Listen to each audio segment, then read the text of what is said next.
doa-doa kita selama ini sebagaimana yang Rasulullah sallallahu alaihi wasallam ajarkan. Rasulullah sallallahu alaihi wasallam ketika memasuki bulan Rajab, dalam salah satu hadisnya dari riwayat Imam Ahmad dan Imam Nawawi, Rasul mengajarkan kita untuk berdoa, Allahumma barik lana fi Rajab wa Sya'ban wa barik lana fi Ramadan, dalam azkar Nawawi, wa ballighna Ramadan. Alhamdulillah, doa itu Allah kabulkan. Apa arti doanya? Ya Allah, berkahi kami pada bulan Rajab, berkahi kami pada bulan Sya'ban. 2 bulan itu sudah kita lalui. Baru wa barik lana Ramadan, berkahi kami pada bulan Ramadan yang hari ini sedang kita jalani. Wa ballighna Ramadan, berikan kami kesempatan untuk bisa menyelesaikan ibadah Ramadan yang itu sekarang sedang berproses, karena hari ini sudah memasuki hari yang ketiga. Maka untuk memulai pengajian ini dan doa kepada Allah Subhanahu wa taala, mudah-mudahan doa-doa kita selama ini sejak diawali pada bulan Rajab dan terus kita doakan, mudah-mudahan kita bisa menyelesaikan Ramadan tahun ini dengan ibadah yang terbaik, karena keadaannya juga terbaik. Seluruh keadaan sekarang ini menuju keadaan yang terbaik. Jemaah haji tahun ini full, Ramadan tahun ini full. Semua ibadah terkait dengan rukun Islam dilaksanakan full, tidak ada pengecualian. Maka ini kesempatan kita, karena bisa jadi umur kita belum tentu bisa menyelesaikan Ramadan atau bertemu pada Ramadan yang akan datang. Nah, kalau tahun depan Ramadannya full politik, sempurna juga itu. Maka untuk keberkahan ini, mari kita berdoa kepada Allah. Wa ala hadin niyah wa kullu niyatin salihah kiramil Fatihah. A'udzu billahi minasy syaithanir rajim. Bismillahirrahmanirrahim. Alhamdulillahi rabbil alamin. Arrahmanir rahim. Maliki yaumiddin. Iyyaka na'budu wa iyyaka nasta'in. Ihdinas siratal mustaqim, siratal ladzina an'amta 'alaihim ghairil maghdubi 'alaihim waladdallin. Amin. Alhamdulillah wassalatu wassalamu ala Rasulillah wa ala alihi wa sahbihi wa mawalah. Wa ba'du, kita telah selesaikan penjelasan pada bulan lalu tentang tanggung jawab seorang pendidik atau orang tua terhadap pendidikan iman atau pendidikan akidah. Maka kita lanjutkan hari ini bertepatan dengan bulan Ramadan, yaitu tanggung jawab kita sebagai orang tua terkait dengan pendidikan akhlak. Pendidikan akhlak. Apa kata pengarang kitab ini? Bahwa pendidikan akhlak yang sekarang dinamakan pendidikan karakter adalah pendidikan yang sangat dibutuhkan dalam setiap banyak kegiatan. Bahwa pendidikan akhlak atau pendidikan karakter banyak sekali kegiatannya yang berbayar mahal untuk mendapatkan itu. Mulai cara makan, cara berbicara, cara menghadapi orang, itu kan semua sebenarnya pendidikan yang membentuk kepada karakter kita. Dan salah satunya Islam sangat-sangat perhatian terkait dengan pendidikan akhlak seorang anak, karena pendidikan akhlak itu tidak akan lepas dari pendidikan iman dan akidah, dan pendidikan akhlak itu tidak akan terlepas dari karakter yang mendidiknya, yaitu orang tuanya. Itulah kenapa dalam beberapa kesempatan para ulama mengatakan anak itu adalah cerminan orang tuanya. Jadi kalau anaknya nggak mau diem lari sana lari sini, mungkin bapaknya juga nggak mau diem juga. Ini kok ada anak ustadz ini nggak mau diem, mungkin memang ustadznya nggak mau diem juga itu. Karena kan dia ngelihat ayahnya. ngelihat mamanya kan. Bahkan mohon maaf, anak sampai main kuda-kudaan sama kakaknya, ditanya kenapa begitu, karena lihat ayah begitu. Terjadi. Kenapa anak bisa berkata kasar, gayanya bercocok pinggang, kamu diam, kenapa begitu? Karena saya lihat mama saya begitu. Dan itu semua terpotret ketika anak-anak kita bersama kita di rumah. Apalagi 2 tahun kemarin ketika pandemi, dia mengcopy full sifat kita selama di rumah, tanpa kita sadari itu. Cara anak kita duduk, cara makan, cara ini ya, sebelum mereka nanti terjebak atau tertarik melihat YouTube, tapi hampir seluruh tingkah laku mereka itu adalah cerminan kedua orang tuanya. Alhamdulillah Pak Ustadz, anak saya enggak niru saya. Oh kok begitu Pak? Iya alhamdulillah. Tapi niru pembantu saya, sama aja. Karena memang ayah ibunya enggak ada di rumah kan, keluar kota terus. Lebih parah niru pembantunya. Nah, itu yang disebut oleh para ulama pendidikan dan para ulama terkait dengan anak itu mencontoh serta mengkopi, mempotret apa yang terjadi di rumah atau bersama keluarganya. Mari kita lihat beberapa komentar para ulama ilmuwan tentang pentingnya pendidikan karakter atau pendidikan akhlak yang dibarengi dengan pendidikan iman atau pendidikan akidah. Itulah kenapa kita bahas kemarin tanggung jawab orang tua, pendidikan yang paling utama pendidikan iman atau akidah, baru pendidikan akhlak. Jadi tidak tepat kalau karakter dulu, akidahnya nanti. Akidahnya dulu, baru pendidikan karakternya. Dikatakan oleh pengarang kitab ini, anna tarbiyah al-imaniyah hiya allati tu'addilul mijaz al-munharib wa tuqawwimul mi'was al-fasid wa tuslihun nafsal insaniyah, bahwa pendidikan akidah itulah yang akan menyelaraskan pendidikan karakter, yang akan meluruskan pendidikan yang menyimpang, yang akan memperbaiki jiwa dari perkembangan anak didik tersebut. Kita masih ingat bulan lalu kita bahas kenapa anak-anak itu tidak takut kepada Allah. Salah satu faktornya kan karena sejak kecil diajari oleh orang tuanya untuk tidak takut kepada Allah. Diam, jangan nangis, ada genderuwo, kan begitu. Jadi kalau sudah gede dia takut sama genderuwo, ya wajar. Karena sejak kecil dikatakan diam karena ada genderuwo. Yang kedua, taruh bawang putih di atas pintu rumah, itu kan sama juga. Siapkan gunting besi sama kecil biasanya ya, dikait-kaitkan. Nah, itu juga bagian dari itu, sehingga anak-anak kita memang tidak takut. Lalu setelah dibentuk pendidikan iman pada anak, juga tidak boleh dilepaskan pada pendidikan akhlak. Kenapa?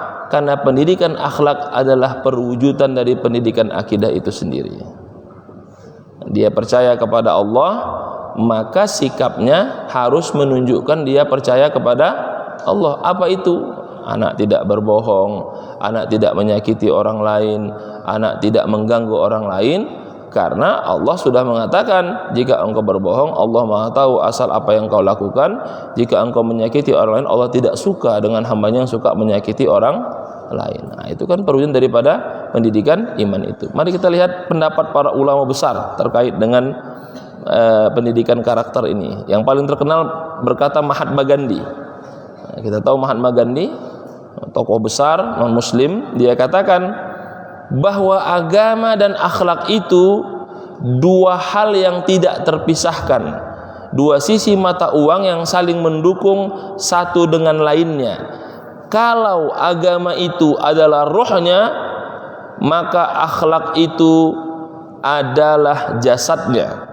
Dengan kata lain, tidak mungkin seseorang itu bisa tumbuh kembang tanpa vitamin akidah yang kuat, dan tidak mungkin vitamin itu menjadi kuat tanpa tempat atau fisik yang menunjukkan tentang karakter anak tersebut. Dia katakan bahwa agama itu memberikan petunjuk agar kita bersikap sebagaimana air menjadi nutrisi terhadap tumbuhnya tumbuh-tumbuhan. Nah, jadi kalau kita nanam tumbuhan itu siram pakai air ya. Airnya itu akidahnya, tumbuhannya itu karakternya. Kemudian pendapat beberapa filosof seperti filosof Kant, tidak mungkin ada eksistensi akhlak tanpa ada akidah. Keberadaan Tuhan itu terkait dengan kenyamanan ruh dan semuanya tergantung kepada akidahnya. Nah, ini pendapat para tokoh-tokoh besar terkait dengan pentingnya akhlak dan iman itu tidak dipisahkan. Lalu bagaimana pendapat Islam? Yang pertama kata Rasulullah sallallahu alaihi wasallam, "Ma nahila walidun waladan min nuhlin afdalu min adabin hasan." Tidak ada kado terindah seorang orang tua kepada anaknya kecuali memberikan anaknya pendidikan yang layak dan baik. Nah, jadi pendidikan yang layak dan baik ini juga PR kita bersama. Ketika memasukkan anak ke sekolah, kita itu kan mengalami pergeseran pemahaman ya. Jadi ketika masuk ke sekolah itu yang kita tanya apa fasilitasnya. Biasanya begitu. Sementara yang diajarkan oleh para ulama itu ketika kita memasukkan anak kita sekolah, kita tanya apa kurikulumnya dan bagaimana implementasinya. Wah, Pak Ustadz terlalu ilmiah itu. Gimana itu kira-kira? Tanya, sekolah ini tujuannya membentuk anak jadi apa? Nah, itu selesai itu, sederhana itu. Oh, membentuk anak kami punya akhlak yang baik. Nah, itu yang paling benar itu. Membentuk anak kami jadi juara. Juara apa? Soalnya yang masuk KPK juara semua itu. Nggak ada yang bodoh itu. Orang pintar semua itu. Jadi tidak ada kata Rasul anugerah hadiah yang paling besar seorang orang tua kepada anaknya kecuali pendidikan yang benar. Nah, ini juga untuk menegaskan dalam dialog Allah Subhanahu wa taala dengan iblis ketika tidak mematuhi perintah Allah untuk menghormati Nabi Adam dengan bentuk sujud penghormatan. Nah, kata Ibnu Katsir mengomentari tentang kisah penciptaan Nabi Adam di mana iblis menolak untuk sujud. Kata Ibnu Katsir bahwa legasi terbaik orang tua kepada anaknya bukan harta tapi pengetahuan. Sama. Bahwa pendidikan yang terbaik pendidikan akhlak dan pengetahuan. Yang kedua, dari Ibnu Abbas Rasul pernah bersabda, "Akrimu auladakum wa ahsinu adabahum." Muliakanlah anak-anakmu dan berikanlah pendidikan yang terbaik, salah satu pendidikan akhlak kepada anak-anakmu. Dalam hadis yang lain lagi, "Min haqqil walad 'alal walid an yuhsina adabahu wa yuhsina isma." Di antara hak seorang anak yang wajib dia minta kepada orang tuanya adalah hak pendidikan anak. Jadi kalau ada yang pisah, kan cerai ya, itu nggak boleh hilang hak pendidikan anak itu. Dia harus diberikan sekolah yang terbaik. Tapi pastikan juga pendidikannya sesuai dengan kemampuan kita. Kemampuan kita harus dihitung. Oh, saya mampunya segini, dimasukin. Jangan masuk SD internasional, masuk SMP dunia akhirat, masuk SMA luar biasa, habis itu nggak kuliah. Kenapa? Habis uangnya, kemahalan sekolah. Dihitung aja dengan kemampuan orang tua. Itu terkait dengan pentingnya memberikan pendidikan akhlak kepada anak. Apa yang perlu dibangun terkait dengan pendidikan akhlak kepada anak ini? Diceritakan oleh kitab ini, salah satunya adalah orang tua bertanggung jawab untuk membentuk karakter anak sejak awal, yaitu yang pertama untuk berlaku jujur. Nah, pada puasa ini, ini berlaku ini pendidikan jujur kepada anak. Anak-anak kita ini kan kalau kecil itu kan biasanya apa itu? Kalau puasanya penuh nanti angpaunya gede ya, itu harus dipenuhi, jangan sekedar janji. Nanti kalau puasanya penuh ada hadiah Kadang-kadang kita orang tua habis mengucapkan itu lupa. Itu harus dipenuhi. Karena ditagih sama anak kecil itu. Apa yang dilatih kejujuran selama dia puasa? Jujur untuk tidak buka puasa sebelum waktunya. Kan anak-anak itu luar biasa itu. Sahur habis subuh ya, menjelang subuh sahur ya. Nanti jam 7 pagi udah ngomong dia, kapan buka katanya, lapar. Nah, itu kan orang tua kalau tidak sabar ya, kan begitu ya. Nah, nanti diberikan. Makanya oleh para ulama ketika hadis tentang perintah sholat itu dimulai umur 7 tahun, lalu umur 10 tahun baru ditegur kalau nggak sholat, itu kan oleh para ulama menggunakan teori kias, puasa juga sama. Jadi kalau misalnya sholat itu 7 tahun baru anak itu diajak sholat, berarti Ustadz kalau bawa anak sebelum 7 tahun itu mendahului hadis Rasul itu. Ya, ini kita agak berbeda. Saya ditanya, kapan bawa anak itu yang bagus ke masjid? Kalau merujuk hadis kata Rasul, ajaklah anakmu untuk sholat umur 7 tahun. Berarti kalau sebelum itu mendahului hadis. Oh, berarti nggak boleh? Boleh. Tapi anaknya harus dibawa bersamanya. Nah, yang jadi masalah anaknya dilepas, silahkan fi sabilillah ke masjid sono. Nah, bapaknya di rumah. Nah, itulah yang buat kerusuhan di masjid itu. 7 tahun itu baru diajak. Berarti puasa sama 7 tahun mulai dilatih. Sebelum itu nggak usah dipaksakan. Lalu umur 7 tahun ada rentang try and error selama 3 tahun. Ketika sudah masuk 10 tahun kata ulama, barulah ditegur kalau tidak sholat. Nah, begitu juga puasa, barulah mulai dipastikan dia puasa dengan benar pada umur 10 tahun.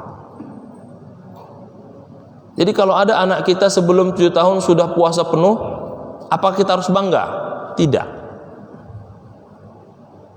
Kenapa? Karena kita tidak tahu dia puasa apa enggak itu.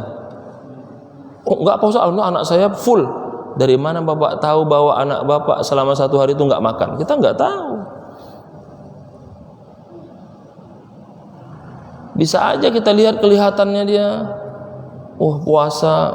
Kita pergi dia makan, kita enggak tahu kan? Karena memang nalurinya mau makan anak kecil itu. Makanya kata Rasul, 7 tahun diajak sholat, 10 tahun baru ditegur. Oleh ulama dianalogikan berarti puasa pun sama. 7 tahun diajak puasa, 10 tahun baru ditegur. Lalu Pak Ustadz gimana dengan anak sudah di atas 10 tahun nggak puasa nggak sholat? Ada Bu? Ada Pak Ustadz. Siapa? Suami saya. Oh itu beda lagi, itu doakan aja semoga dapat hidayah. Udah lewati hadis Rasul itu. Yang kedua, yang harus dibangun oleh orang tua terkait dengan pendidikan akhlak anaknya adalah pendidikan amanah berintegritas. Amanah itu bagaimana? Kita penuhi. Kalau kita sudah janji dengan anak kita mudik, jangan lihat karena tiket mahal. Makanya jangan berjanji. Nanti nak kita mudik ya, anaknya udah senang ketemu nenek, ketemu ini. Nggak jadi nak, kenapa? Tiket mahal. Kenapa berjanji? Kalau nggak berjanji nggak usah. Nggak jadi karena tiketnya mahal. Banyak terjadi itu. Nanti diberikan hadiah, dipenuhi. Tapi hadiahnya nggak benar Ustaz, karena anak saya minta voucher untuk game katanya. Makanya jangan berjanji beli voucher kan begitu. Jangan karena supaya diam biar nggak nangis janjikan ya udah nanti dibeliin voucher. Dia tagih, anak-anak itu hafalannya kuat, nagih. Yang ketiga, istiqomah. Pendidikan akhlak untuk anak yang ketiga adalah mengajarkan anak untuk konsisten melakukan apa yang terbaik, dan itu ditunjukkan melalui orang tuanya. Kan anak sekarang itu Ramadan apa tugasnya? Mencatat apa yang disampaikan Ustadz, kan kita catat itu kan. Anaknya nanya, ayah, abi, tadi dedek lupa, apa bahasanya? Udah catat aja. Ternyata orang tuanya nggak dengar juga. Duduk aja ngaji tapi ngantuk tidur dia. Harusnya dia membantu coba ayah lihat mana kerjaannya. Oh ya, ini benar nih. Itu. Kita bangga kan? Anak saya alhamdulillah ngerjain tugas full, dapat hadiah. Bapak tahu isi ceramahnya? Enggak tahu juga, pokoknya anak aja yang nulis. Sama kan? Itu hal-hal sederhana itu. Yang keempat, al-isar. Bagaimana anak diajarkan mendahulukan meskipun dia butuh. Kapan itu? Ketika sahur dan berbuka. Itu kalau enggak kita didik anak itu kadang-kadang mau dimakan semua itu. Nah, kita didik itu. Kemudian menolong orang yang tidak mampu, memuliakan yang lebih tua, memuliakan tamu. Nah, salah satu contoh karakter anak kita didik untuk tidak memuliakan tamu, kita ajari anak kita. Nak, nanti kita ke rumah uak, ke rumah mamang, nanti kamu bilang ya kalau sudah lama minta pulang. Kita ngajarin kan? Jadi anak sudah diajarkan pinter merekayasa. Atau nanti kamu pokoknya buat kerusuhan lah biar cepat pulang. Diajari itu. Kita tanpa sadar itu. Makanya kalau anaknya begitu ya cerminan. Dan kita nggak usah malu. Ustaz, kadang-kadang jemaah itu kan segan sama ustadznya. Ustaz anaknya aktif ya. Enggak apa, memang lasak begitu. Saya juga begitu. Selesai, nggak usah ditutup-tutupin. Karena itu cerminan orang tuanya. Gitu. Yang saya katakan tadi, kalau misalnya, oh nggak mirip saya Pak Ustaz. Iya, mirip pembantunya, lebih parah lagi ya. Itu cerminan karena dia melihat selama di rumahnya. Dan al-ihsan ilal jar, menghargai tetangga dan menghormati orang lain. Pada saat bersamaan, orang tua juga memastikan anaknya untuk tidak mencerca atau memaki orang lain. Dan itu muncul biasanya dari kata-kata orang tuanya juga. Di rumah marahin istri, marahin pasangan, kan begitu, diikuti oleh anak-anaknya. Dan kemudian kata-kata yang tidak baik. Kata pengarang ini, maka yang paling penting terkait dengan karakter ini adalah pengawasan berkelanjutan, dan orang tua harus menghindari 4 hal yang menjadi starting atau perhatian serius orang terkait 4 sikap ini. Ini yang harus dihindari.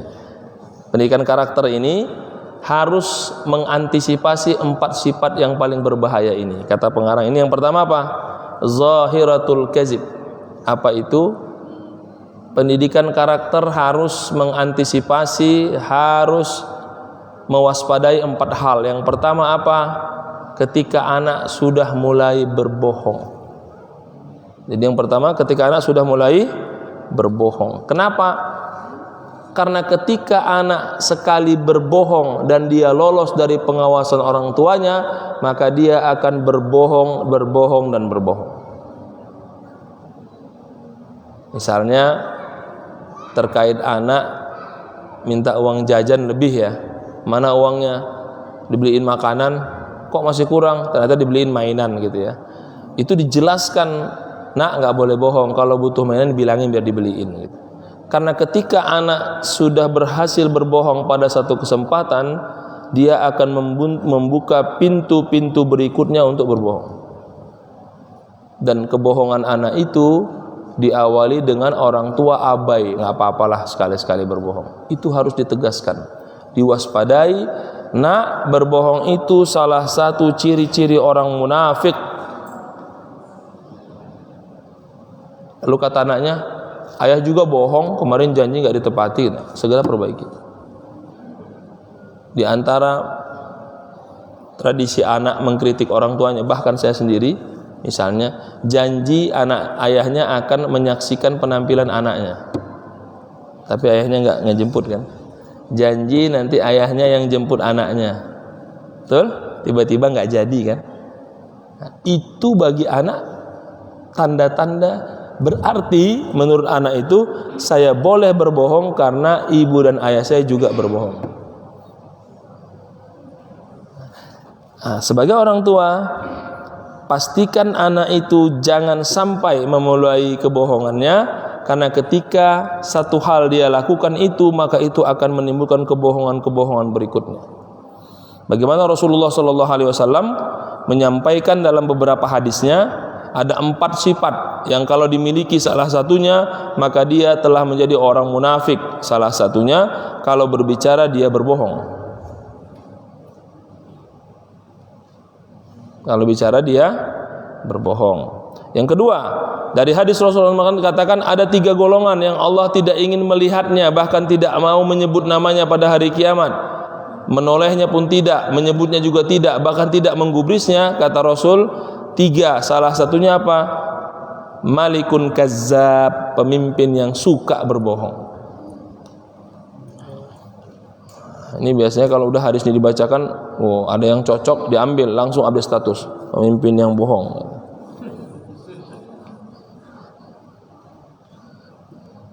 Pemimpin yang berbohong. Kemudian ada satu hadis yang menarik yang disampaikan Rasul dengan bohong ini yang perlu sama-sama kita pastikan ini tidak terjadi. Apa kata Rasul? Berhati-hatilah kalian terhadap kebohongan, karena kebohongan itu berpotensi kepada perlakuan dosa, dan dosa itu berpotensi membuat kita masuk neraka. Nah, baru kata Rasul kalimat ini yang penting. Orang akan dikatakan berbohong ketika dia punya kesempatan untuk berbohong, lalu kebohongannya itu dia lanjutkan karena tidak ada yang mengganggu atau menghalangi kebohongannya, hingga akhirnya dia terbiasa berbohong dan pada ujungnya Allah catat dia sebagai pembohong. Nah, jadi tahapannya itu, pertama, la yakzibur rajul, berbohong. Yang kedua, wa yataharral kazib, terbiasa berbohong. Yang ketiga, sudah tidak bisa lagi untuk tidak berbohong, pada akhirnya yuktaba indallah kazzaban, dicatat menjadi pembohong. Jadi tahapan orang menjadi pembohong itu dari awal dia berbohong karena kepepet. Ternyata alhamdulillah berhasil. Lalu berlanjut kepada berbohong selanjutnya karena kepepet, diterima alasannya berbohong. Setelah dia berbohong pada kedua kalinya bukan dalam keadaan kepepet, dia mulai merasakan enak berbohong itu karena hasilnya lebih banyak. Lalu tercatat dia sebagai jadi ada tahapannya. Jadi tidak mungkin orang dikatakan pembohong itu kalau tidak ada tahapannya. Pertama kepepet, kedua enak juga bohong, ketiga makin berbohong makin banyak kesempatan maka Allah menjadi pembohong. Dan anak, kata Rasul terkait dengan hadis ini, kata pengarang kitab ini, disitulah dia mulai bohong itu. Kenapa kemarin ini nak? Karena ini orang tua tidak mengcross check. Udah, oh berarti supaya enggak orang tua marah, nilai saya rendah atau dimarahin guru, bohong aja. Karena orang tua percaya kan? Kenapa kemarin ini sudah. Nah, orang tua yang benar, pendidik yang benar, dia harus mengcross check omongan itu benar atau tidak. Maka bagaimana? Ditanya gurunya. Oh berarti ini tidak sesuai. Baru nasihatin, nak, kemarin informasinya begini, ternyata seperti ini, nggak boleh. Kadang anak ya daripada dimarahin bohong aja dulu. Nah, kita orang tua tidak awas, ya udah percaya saja. Minggu depan dia akan mau berbohong karena ketika PPP dipercaya. Nah, karena sudah minggu depan berbohong, dipercaya lagi, dia akan berkreasi mencari alasan lain. Karena yang kedua udah 2 kali dipakai alasannya kan, pakai alasan lain. Setelah berhasil pakai yang baru, terus berhasil, kayaknya enak bohong terus, maka terus jadi bohong. Itu salah satu pendidik karakter yang harus dihindari terkait dengan anak mulai berbohong. Yang kedua, zahiratus sariqah, anak mulai mencuri. Nah, jadi kalau anak sudah mulai mencuri, itu juga harus diwaspadai.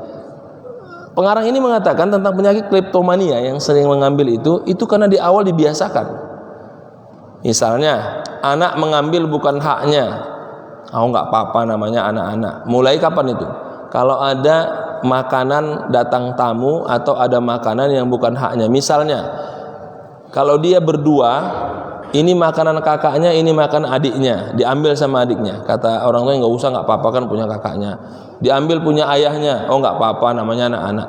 Harus diingatkan, kenapa? Itu potensi awal anak mengambil bukan haknya. Jadi kalau makanan itu untuk 4 orang, ayah, bunda, anak pertama, anak kedua, diambil 2, dia harus izin supaya dia tahu kalau bukan haknya harus minta izin. Kita kan nggak apa-apa namanya anak-anak, biarin aja. Kadang-kadang sama kakek sama neneknya biasa, apa-apa anak-anak, biarin aja. Namanya anak kecil, kan gitu. Nanti kalau dia marahin, tapi dia sudah gede, ya yang diambil juga nggak banyak, cuman kue doang, nggak apa-apa. Udah gede, diambil semua. Nah, KPK yang nangkap kan begitu. Itu terkait dengan apa? Fenomena mencuri, mengambil bukan pada haknya. Ada satu kisah pada masa Khalifah Umar bin Khattab terkait dengan seorang anak yang dihukum. Pada masa Khalifah Umar bin Khattab dihukum anak tersebut karena mencuri. Sebelum dipotong tangannya, anak itu berteriak, "Wahai Khalifah, sebelum engkau memotong tanganku," kata anaknya ini, "engkau potong lidah ibuku." Kata Khalifah, "Kenapa?" "Karena dulu ketika aku mencuri, dia memujiku, dia katakan anakku telah berbakti. Lalu aku mencuri lagi, dia katakan inilah anakku yang baik kepadaku. Dia puji aku mengambil hak orang lain, sehingga aku sekarang menjadi seorang pencuri. Jadi wahai Khalifah, sebelum engkau potong tanganku karena aku telah mencuri," kata anak ini, "potong lidah ibuku." Artinya apa? Ketika anak akhirnya menjadi pencuri, itu ada sumbangsih kontribusi kedua orang tuanya yang tidak mengingatkan, bahkan mengapresiasi anaknya mengambil bukan haknya. Dari mana kita melihatnya? Gampang. Kalau ada acara-acara nuzul Quran, acara Maulid Nabi, apa kata bapaknya? "Ambil nak, 2 itu ambil." Sama itu. Kan jatahnya 1 ya. Karena snacknya enak, kan jatah 1 per 1 keluarga misalnya. Disuruh anaknya ngantri 3 biar dapat 3. Sama itu. Tanpa kita sadari. "Ayo nak, ambil sono, ambil." Nah, anaknya dimajukan. Wah, sudah banyak begitu Pak Ustaz. Ya, makanya bulan puasa ini kita perbaiki. Nah, kalau setiap kita mengajarkan anak kita mengambil haknya cuma 1, maka seluruh panitia insya Allah tidak akan kebingungan karena kurang stok makanan. Saya pernah ceritakan kan waktu itu kan, bagaimana dibuat makanannya enak, jumlah 50 orang, padahal anaknya 30, tapi kurang, berarti kan diambil lebih itu. Dicek anak satu-satu, alhamdulillah satu-satu Pak Ustaz, nggak ada ngambil 2, ternyata diambil panitia kan, sama juga itu. Kita harus pastikan kalau bukan haknya ya haknya. Nah, fenomena anak mulai mengambil hak orang lain, meskipun itu kecil, harus diingatkan, karena itu juga menjadi perhatian yang harus diperhatikan terkait pendidikan akhlak seorang anak. Yang ketiga, harus dipastikan ketika anak mulai berkata kotor atau mencaci maki. Yang ketiga, ketika anak sudah mulai berkata kotor, mencaci maki, ini juga menjadi perhatian yang serius. Dan ternyata kata pengarang kitab ini, 2 hal pokok kenapa anak mulai mencerca atau berkata kasar. 1, qudwah sayyi'ah, karena memang dia melihat itu di rumah. Nah, jadi kalau orang tua, biasanya dikatakan orang tua itu verbalnya kasar, itu anak merekam kan begitu ya. Orang tua menaikkan suaranya, anaknya merekam, atau ibunya juga berkata kasar kepada suaminya, itu anaknya merekam. Jadi sebab fenomena anak mulai kasar ucapannya itu menjadi perhatian kedua orang tua terhadap pendidikan karakter atau akhlak anaknya, maka mulai kita menjaga ucapan. Kalau memang harus marah, anak jangan sampai dengar. Gimana Pak Ustadz, pasti kedengaran. Kenapa? Kan rumahnya kecil, tipe 36/60, tinggal ngomong kedengaran ya, berarti berbisik lah. Kalau rumahnya kayak istana 3 lantai nggak kelihatan kan begitu ya. Nah, itu direkam. Yang kedua, penyebab mulai anak berkata kotor, berkata caci makian, itu karena temannya. Nah, ini yang paling bahaya yang kedua ini, temannya. Nah, saya juga sama itu, sekolah pulang-pulang ngomongnya kotor kan. Dari mana tahu? Dari teman-temannya. Itu harus cepat disampaikan ke gurunya. Nah, kalau tidak nanti anak terbiasa. Nah, anak-anak ini kan banyak ada temannya, ada gengnya itu. Ketika dia sudah kata kotor dan orang tua mendengar, lapor ke gurunya, berarti ada masalah. Tapi kalau kata gurunya anaknya nggak ada yang kotor, nah, cek jangan kita yang bercakap tidak benar. Kadang-kadang kita nelfon anak kita dengar kan. Kadang-kadang kita loudspeaker sama orang lain, anak kita dengar. Saya pernah itu nelpon teman saya lewat loudspeaker. Saya ngomong gini, bercerita kisah masa dulu mahasiswa gitu ya. Anak itu nanya, "Ayah, emang ayah dulu begitu ya?" Dengar ternyata begitu ya. Bahaya juga itu. Kemudian ini saya cerita langsung diri saya saja supaya kita berbagi ya. Saya ngomong sama istri saya, lagi berdua sama istri, ini ada yang hilang. Apa mungkinkah si bibi yang ngambil gitu ya? Saya nggak tahu, anak saya dengar. Datang bibi itu, anak saya, "Bibi, Anda ngambil uang ayah saya." Astagfirullahaladzim. Nah, itu kan sederhana sekali itu. Akhirnya setelah itu alhamdulillah dengan istri, karena sama lulusan pesantren kita bahasa Arab, jadi anaknya nggak paham. Katanya, "Apa sih ngomongnya?" "Ada deh," kan begitu ya. Karena anak itu mau tahu dia. Langsung dia tanya, "Bibi ngambil uang ayah saya?" Nah, itu kan karena dia mendengar kan. Itu contoh nyata itu. Dan kata pengarang kitab ini, ketika anak fenomena mulai mencaci maki, kata-kata kasar, itu karena contoh tauladan yang tidak baik di rumah. Yang kedua karena pertemanannya, berarti teman sekolahnya, terus interaksi dengan bibi atau pembantu di rumah itu juga mempengaruhi anak. Ketika muncul kata-kata tidak benar, maka harus diterima. Yang terakhir yang perlu diwaspadai dari karakter ini adalah ketika anak mulai punya sikap perilaku menyimpang. Perilaku menyimpang. Apa perilaku menyimpang? Belum waktunya dia sudah tahu pacaran, belum waktunya dia sudah tahu yang namanya LGBT, belum waktunya dia senang kepada hal yang benar. Ini juga harus diantisipasi. Jadi kalau ada anak tumbuh besar sudah tidak sesuai dengan kodratnya, karena mungkin ketika kecil itu terlewat oleh kita tanpa kita sadari. Ini anak saya kok ototnya oke, kok gemulai kan gitu, gagah gemulai, perlu dicek itu.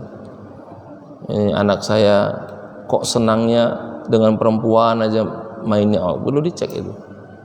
Nah, ketika fenomena itu muncul, maka orang tua harus mewaspadainya. Pertanyaannya, kalau begitu berat sekali menjadi orang tua. Memang berat, karena kita mendidik anak-anak kita, karena itu investasi kita di masa akan datang. Kan kata Rasul, salah satu investasi amal ibadah yang bertahan sampai hari kiamat apa? Doa anak soleh yang mendoakan kita. Itu investasi itu, tanpa kita sadari. Maka yang harus diterima oleh anak terkait dengan 4 hal itu, yang pertama, memastikan anak tidak mengambil sesuatu dengan membabi buta. Kita harus ajarkan menerima orang, bantuan orang lain diterima, orang asing datang kita pastikan dia tidak sembarang menerima. Kemudian yang kedua, memastikan dia tidak berlebih-lebihan, bahkan sampai kepada takut kepada hal-hal yang tidak benar.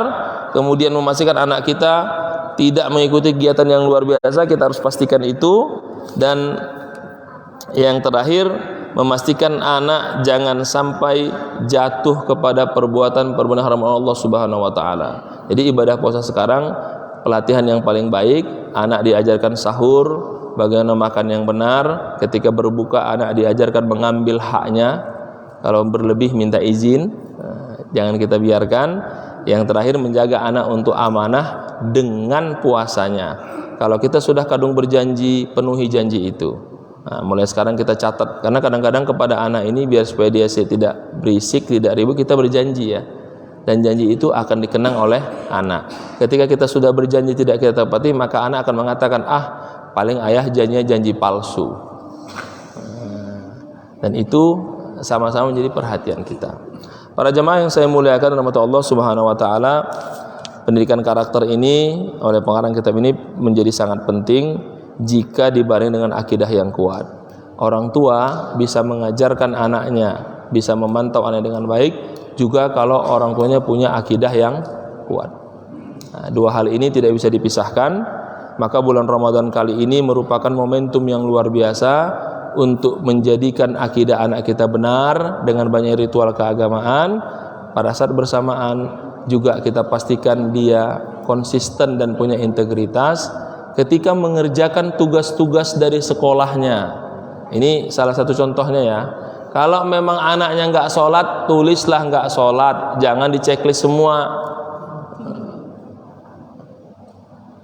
Ini sederhana sebenarnya, tapi Pak Ustadz kalau nggak dijaga nanti bahaya anak saya. Ya memang nggak sholat, nggak baca Quran.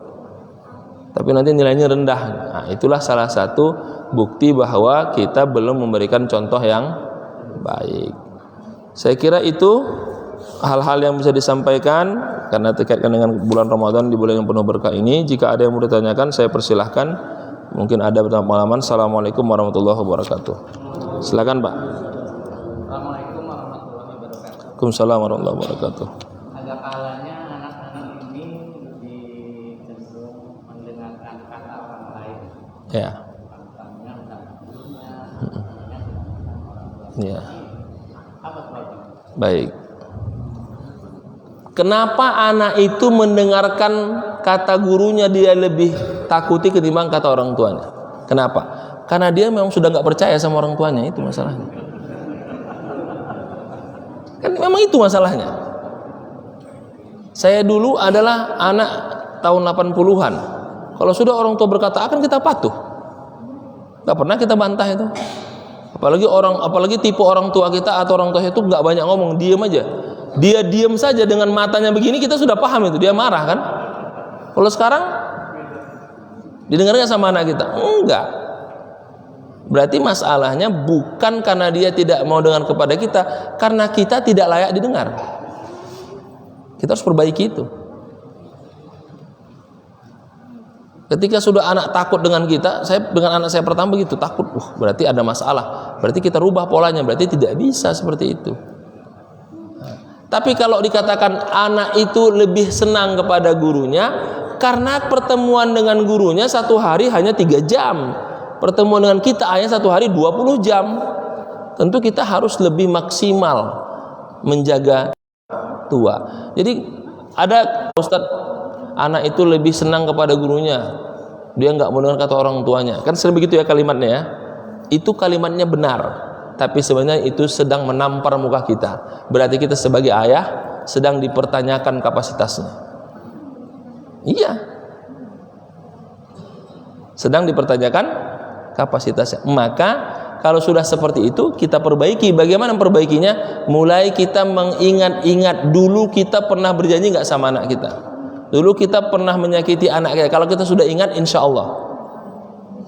Coba dibayangkan dulu. Oh iya, dulu waktu saya bersama istri lupa baca doa. Nah itu kan pertama itu. Jadi anak saya itu Pak Ustadz hasil dari lupa baca doa. Itu perlu dipertimbangkan itu. Yang kedua, dulu ketika ibunya hamil, saya banyak menyakiti istri saya. Kan anak itu mendengar kan kata-kata kasar. Oh iya, berarti saya salah. Oh, ketika lahir saya lupa mengakekahkannya. Kenapa? Ya waktu itu nggak ada uang. Atau saya akekah tapi cari yang paling murah, cari ustadz yang mengatakan boleh akekah dengan semurah-murahnya. Padahal ada uangnya. Itu kan jadi pertimbangan. Oh, ketika besarnya memang anak pertama perlu perjuangan, dulu belum ada apa-apa, kan begitu ya.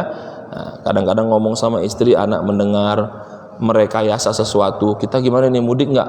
Bilang aja kita nggak ada uang. Anak dengar kan? Itu di review semua. Kalau sudah dapat itu, baru kita bicara sama istri bagaimana solusinya. Kita perbaiki itu. Mumpung anak kita belum begitu mutlak tidak percaya dengan kita. Jangan salahkan anak. Zaman sekarang Pak Ustadz anaknya udah nggak benar. Kita yang perbaiki diri. Yang saya ceritakan tadi kata anaknya, sebelum khalifah memotong saya, potong lidah ibu saya. Itu kan jelas itu. Setelah kita sudah dapat semua, terbayang Pak ya, oh berarti masalahnya di saya. Mulai kita memperbaiki, menenteramkan kita. Kalau sudah anak membuat kita tidak tenang, berarti ada masalah dengan akidah kita kepada anak kita. Kalau sudah kita tidak merasa nyaman dengan anak kita, berarti ada masalah dengan pergaulannya yang mungkin bermasalah. Dan kalau sudah tidak menenteramkan jiwa kita, berarti ada masalah dengan apa yang anak kita makan. Jangan-jangan dia mengkonsumsi makanan yang haram dan syubhat yang dilarang oleh Allah Subhanahu wa ta'ala. Mudah-mudahan bermanfaat dan semoga Allah berikan kebaikan kepada kita. Wal afu minkum. Mohon maaf mengambil waktu cukup panjang. Assalamualaikum warahmatullahi wabarakatuh.